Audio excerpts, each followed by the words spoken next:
ನಾವೇನೋ ಸ್ವಲ್ಪ ಅಂತ ಮಾಡಿದ್ವಿ. ಇವತ್ತು ನಮಗೆ ಜಾತ್ರೆ ಮಾಡೋದು ಭಾಳ ಹೈರಾಗ್ಬೇಕಾದ್ರೆ. ಯಾಕೆಂದ್ರೆ ಎಲ್ಲವನ್ನು ಭಕ್ತರೇ ನಮ್ಮ ಇಲ್ಲಿ ಶಿವ ಧಾಬಾದ ಮಾಲಕರು ಪ್ರಕಾಶ್ ಅವರು, ಅವ್ರ ತಂದೆಯವರು ಎಲ್ಲರೂ ಬಂದು ಇಲ್ಲೇ ನಿಂತ್ಕೊಂಡು ಇಲ್ಲೇ ಸೇವೆ ಮಾಡ್ತಾರೆ. ನಮ್ಮಿಂದ ಏನನ್ನೂ ಕೇಳೋದಿಲ್ಲ. ನಾನು ಒಬ್ಬನು ಬೆಂಗಳೂರಿಂದ ಬಂದು ಕೆಂಗೇರಿನಲ್ಲಿ ನಮ್ಮೂರಪ್ಪ ಅಂತ ಹೇಳಿ ಇಲ್ಲಿ ಬಂದು ಸೇವೆ ಮಾಡಿ ಒಂದು ದಿವಸ ಹೋಗ್ತೀನಿ ವಿನಃ ನಮ್ಮಿಂದ ಏನೂ ಇಲ್ಲ.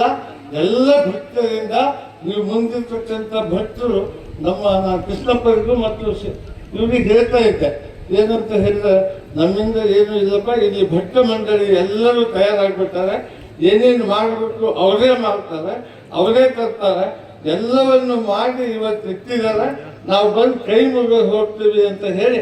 ಅದರಿಂದ ನಾನು ನಿಮ್ಮನ್ನೆಂದೂ ಕೂಡ ಮರೆಯುವುದಿಲ್ಲ. ಎಲ್ಲ ಭಕ್ತರು ಮತ್ತೆ ಈ ಮಠಕ್ಕೆ ಹೆಚ್ಚಾಗಬೇಕು.